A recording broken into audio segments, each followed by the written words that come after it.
Hello friends, ओम श्री गणेशाय नमः। ओम नमः शिवाय। आप सभी का स्वागत है आपके अपने यूट्यूब चैनल पर। फ्रेंड्स, आज हम आपको इस वीडियो में बताने जा रहे हैं भाद्रपद मास की मासिक शिवरात्रि की पौराणिक व्रत कथा, पूजा विधि, शुभ मुहूर्त, महत्व, नियम और उपायों के बारे में। फ्रेंड्स, वीडियो शुरू करने से पहले आपसे रिक्वेस्ट है, अगर आप हमारे चैनल पर नए हैं और आपने अभी तक चैनल को सब्सक्राइब नहीं किया है तो प्लीज़ सब्सक्राइब कीजिएगा चैनल को, साथ ही प्रेस कीजिएगा बेल आइकन को, जिससे नए वीडियो से रिलेटेड नोटिफिकेशन आपको तुरंत प्राप्त हो सके। और वीडियो पसंद आने पर वीडियो को लाइक और शेयर जरूर कीजिएगा ताकि सभी भक्तों को इस वीडियो का लाभ प्राप्त हो सके। और कमेंट बॉक्स में ओम नमः शिवाय जरूर लिखिएगा। हर महीने की कृष्ण पक्ष की चतुर्दशी तिथि को मासिक शिवरात्रि मनाई जाती है। प्रत्येक माह में आने वाले त्योहारों में मासिक शिवरात्रि का विशेष महत्व होता है। यह व्रत बहुत आसान और प्रभावशाली होता है। मान्यता है कि इस दिन जो भी व्यक्ति व्रत रखता है और पूरी श्रद्धा से शिव जी का पूजन करता है, उसकी सभी मनोकामनाएं पूरी होती हैं। इस दिन भगवान शिव जी की आराधना करने से महावरदान की प्राप्ति होती है। मासिक शिवरात्रि का व्रत रखने और पूजा करने वाले लोगों की सारी समस्याएं दूर होती है। मान्यता है कि मासिक शिवरात्रि का व्रत करने से मनोवांछित वर की प्राप्ति होती है और विवाह में आ रही रुकावटें दूर होती है। जिन लोगों के विवाह में देरी हो रही है या किसी प्रकार की अड़चन आ रही है तो उन्हें भी मासिक शिवरात्रि का व्रत करना चाहिए। मासिक शिवरात्रि के दिन शिव चालीसा का बहुत महत्व होता है। इस दिन शिव चालीसा का पाठ करने से भगवान शिव अति शीघ्र ही प्रसन्न होते हैं। पौराणिक मान्यताओं के अनुसार माता लक्ष्मी, माँ सरस्वती, गायत्री, सीता, पार्वती जैसी देवियों ने भी मासिक शिवरात्रि का व्रत किया था, जिससे उनके जीवन का उद्धार हो सके। मासिक शिवरात्रि के दिन व्रत और पूजा करने से व्यक्ति को सुख और शांति की प्राप्ति होती है। साथ ही संतान प्राप्ति, रोगों से मुक्ति पाने के लिए भी इस दिन उपवास किया जाता है। मान्यता है कि यह पर्व क्रोध, ईर्ष्या, अभिमान और लालच जैसी भावनाओं पर काबू पाने में मदद करता है। फ्रेंड्स, अब आइए जानते हैं भाद्रपद मास की मासिक शिवरात्रि की शुभ मुहूर्त के बारे में।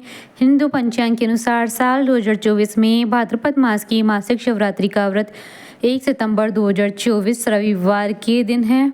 भाद्रपद कृष्ण चतुर्दशी तिथि प्रारंभ होगी 1 सितंबर 2024 को सुबह 3:40 पर और भाद्रपद कृष्ण चतुर्दशी तिथि का समापन होगा 2 सितंबर 2024 को सुबह 5:21 पर।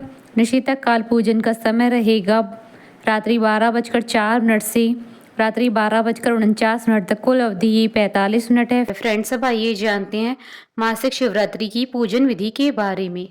सुबह जल्दी उठें और नित्य कर्म के बाद स्नान करें। अब घर के मंदिर में दीप जलाएं। सबसे पहले भगवान गणेश जी की पूजा करें। अगर आपके घर में शिवलिंग है तो शिवलिंग का गंगा जल से अभिषेक करें। गंगा जल नहीं होने पर आप साफ पानी से भी भोले बाबा का अभिषेक कर सकते हैं। जिनके घर में शिवलिंग नहीं होते हैं वे भोले बाबा का ध्यान करें या शिव मंदिर में जाकर शिवलिंग का अभिषेक करें। भगवान शिव जी की आरती करें। भगवान शिव जी के साथ माता पार्वती की भी आरती करें। इस दिन अपनी इच्छा अनुसार भगवान शंकर को भोग लगाएं। भोग में कुछ मीठा जरूर शामिल करें। फ्रेंड्स, अब आइए जानते हैं मासिक शिवरात्रि के नियमों के बारे में। मासिक शिवरात्रि के दिन कुछ विशेष नियमों का पालन करना चाहिए। इस दिन अपनी इंद्रियों पर नियंत्रण रखना चाहिए। ब्रह्मचर्य का पालन करना चाहिए। मन में किसी के प्रति गलत विचार नहीं लाने चाहिए। किसी को अपशब्द नहीं कहने चाहिए। मांस मदिरा का सेवन नहीं करना चाहिए। असत्य नहीं बोलना चाहिए। क्रोध नहीं करना चाहिए। फ्रेंड्स, अब आइए जानते हैं मासिक शिवरात्रि पर किए जाने वाले उपायों के बारे में। मान्यताओं के अनुसार मासिक शिवरात्रि बेहद शुभ तिथि मानी जाती है। इस दिन भगवान शिव तथा शक्ति की उपासना तो होती ही है, मगर आर्थिक संकट को दूर करने के लिए भी इस दिन उपाय किए जाते हैं। मासिक शिवरात्रि पर सफेद वस्तुओं को दान करने से आर्थिक संकट दूर हो जाते हैं। मासिक शिवरात्रि पर भगवान शिव जी की पूजा आराधना करने से कुंडली में चंद्रमा ग्रह मजबूत होता है। इस दिन भगवान शिव को बेलपत्र, धतूरा और श्रीफल अवश्य चढ़ाना चाहिए। इसके साथ रुद्राभिषेक भी करना चाहिए। मासिक शिवरात्रि के दिन शिवलिंग का गंगा जल से अभिषेक करें। आंकड़े का फूल रात्रि की दूसरे पहर में शिवलिंग पर चढ़ाएं। ऐसा करने से घर में समृद्धि और कैरियर में सफलता प्राप्त होती है। फ्रेंड्स, अब आइए प्रारंभ करें मासिक शिवरात्रि की पौराणिक व्रत कथा। पौराणिक कथा के अनुसार पूर्व काल में चित्रभानु नाम का एक शिकारी था। जानवरों की हत्या करके वह अपने परिवार को पालता था। वह एक साहूकार का कर्जदार था, लेकिन उसका ऋण समय पर न चुका सका। क्रोधित साहूकार ने शिकारी को शिवमठ में बंदी बना लिया। संयोग से उस दिन मासिक शिवरात्रि थी। शिकारी ध्यान मग्न होकर शिव संबंधी धार्मिक बातें सुनता रहा। चतुर्दशी को उसने शिवरात्रि व्रत की कथा भी सुनी। शाम होते ही साहूकार ने उसे अपने पास बुलाया और ऋण चुकाने के विषय में बात की। शिकारी अगले दिन सारा ऋण लौटा देने का वचन देकर बंधन से छूट गया। अपनी दिनचर्या की भांति वह जंगल में शिकार के लिए निकला, लेकिन दिन भर बंदी गृह में रहने के कारण भूख प्यास से व्याकुल था। शिकार खोजता हुआ वह बहुत दूर निकल गया। जब अंधकार हो गया तो उसने विचार किया कि रात जंगल में ही बितानी पड़ेगी। वह एक तालाब के किनारे एक बेल के पेड़ पर चढ़कर बैठ गया और रात बीतने का इंतजार करने लगा। बिल वृक्ष के नीचे शिवलिंग था, जो बिल वृक्षों से ढका हुआ था। शिकारी को उसका पता न था। पड़ाव बनाते समय उसने जो टहनियां तोड़ी वह संयोग से शिवलिंग पर गिरती चली गई। इस प्रकार दिन भर भूखे प्यासे शिकारी का व्रत भी हो गया और शिवलिंग पर बिलपत्र भी चढ़ गए। एक पहर रात्रि बीत जाने पर एक गर्भिणी हिरनी तालाब पर पानी पीने पहुंची। शिकारी ने धनुष पर तीर चढ़ाकर ज्यों ही प्रत्यंचा खींची। हिरनी बोली, मैं गर्भिणी हूँ, शीघ्र ही प्रसव करूंगी। तुम एक साथ दो जीवों की हत्या करोगे, जो कि ठीक नहीं है। मैं बच्चे को जन्म देकर शीघ्र ही तुम्हारे समक्ष प्रस्तुत हो जाऊंगी, तब मार लेना। शिकारी ने प्रत्यंचा ढीली कर दी और हिरनी जंगली झाड़ियों में लुप्त हो गई। प्रत्यंचा चढ़ाने था। ढीली करते वक्त कुछ बिलपत्र अनायास ही टूटकर शिवलिंग पर गिर गए। इस प्रकार उससे अनजाने में प्रथम पैर का पूजन भी संपन्न हो गया। कुछ ही देर बाद एक और हिरनी उधर से निकली। शिकारी की प्रसन्नता का ठिकाना न रहा। समीप आने पर उसने धनुष पर बाण चढ़ाया।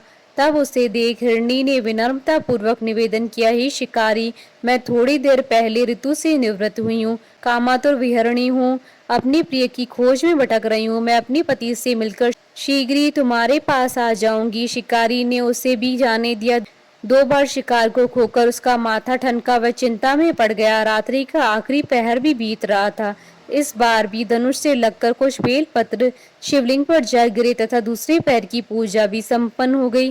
तभी एक अन्य हिरनी अपने बच्चों के साथ उधर से निकली। शिकारी के लिए यह स्वर्णिम अवसर था। उसने धनुष तीर पर चढ़ाने में देर नहीं लगाई। वह तीर छोड़ने ही वाला था कि हिरनी बोली, हे शिकारी, मैं इन बच्चों को इनके पिता के हवाले करके लौट आऊंगी, इस समय मुझे मत मारो।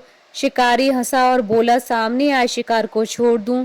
मैं ऐसा मूर्ख नहीं हूँ। इससे पहले मैं 2 बार अपना शिकार खो चुका हूँ। मेरे बच्चे भूख प्यास से व्यग्र हो रहे हैं। उत्तर में हिरनी ने कहा, जैसे तुम्हें अपने बच्चों की ममता सता रही है, ठीक वैसे ही मुझे भी है। हे शिकारी, मेरा विश्वास करो, मैं इन्हें उनके पिता के पास छोड़कर तुरंत लौटने की प्रतिज्ञा करती हूँ। हिरनी का दुख भरा स्वर सुनकर शिकारी को उस पर दया आ गई और उसने उस मृगी को भी जाने दिया। शिकार के अभाव से तथा भूख प्यास से व्याकुल शिकारी अनजाने में ही बेल वृक्ष पर बैठा बेल पत्र तोड़ तोड़ कर नीचे फेंकता जा रहा था। पांव फटने को हो गई तो एक हष्ट पुष्ट मृग भी उसी रास्ते पर आया। शिकारी ने सोच लिया कि इसका वह शिकार अवश्य करेगा। शिकारी की तनी प्रत्यंचा को देखकर मृग विनीत स्वर में बोला, हे शिकारी, यदि तुमने मुझसे पूर्व आने वाली 3 मृगियों तथा छोटे छोटे बच्चों को मार डाला है तो मुझे भी मारने में विलंब न करो, ताकि मुझे उनके वियोग में एक क्षण भी दुख न सहना पड़े। मैं उन हिरनियों का पति हूँ। यदि तुमने उन्हें जीवन दान दिया है तो मुझे भी कुछ क्षण का जीवन देने की कृपा करो। मैं उनसे मिलकर तुम्हारे समक्ष उपस्थित हो जाऊंगा। मृग की बात सुनते ही शिकारी के सामने पूरी रात का घटनाक्रम घूम आया। उसने सारी कथा मृग को सुना दी। तब मृग ने कहा, मेरी तीनों पत्नियां जिस प्रकार प्रतिज्ञाबद्ध होकर गई हैं, मेरी मृत्यु से अपने धर्म का पालन नहीं कर पाएंगी। अतः जैसे तुमने उन्हें विश्वास पात्र मानकर छोड़ा है, वैसे ही मुझे भी जाने दो। मैं उन सबके साथ तुम्हारे सामने शीघ्र ही उपस्थित होता हूँ। शिकारी ने उसे भी जाने दिया। इस प्रकार सुबह हो आई। उपवास, रात्रि जागरण तथा शिवलिंग पर बेलपत्र चढ़ने से अनजाने में ही शिवरात्रि की पूजा पूर्ण हो गई, पर अनजाने में की हुई पूजा का परिणाम भी उसे तत्काल मिला। शिकारी का हिंसक हृदय निर्मल हो गया, उसमें भगवत शक्ति का वास हो गया। थोड़ी ही देर बाद वह मृग सपरिवार शिकारी के सामने उपस्थित हो गया ताकि वह उनका शिकार कर सके। किंतु जंगली पशुओं की ऐसी सत्यता, सात्विकता एवं सामूहिक प्रेम भावना देखकर शिकारी को बड़ी ग्लानि हुई। उसने मृग परिवार को जीवन दान दे दिया। अनजाने में ही शिवरात्रि व्रत के पालन करने पर भी शिकारी को मोक्ष की प्राप्ति हुई। जब मृत्यु काल में यमदूत उसके जीव को लेने आए तो शिवगणों ने उसे वापस भेज दिया तथा शिकारी को शिवलोक ले गए। शिवजी की कृपा से ही अपने इस जन्म में राजा चित्रभानु अपने पिछले जन्म को याद रख पाए तथा महाशिवरात्रि के महत्व को जानकर उसका अगले जन्म में भी पालन कर पाए। बोलिए भगवान शंकर की जय। हमारे साथ इस वीडियो में अंत तक बने रहने के लिए आपका धन्यवाद। ओम श्री गणेशाय नमः। ओम नमः शिवाय।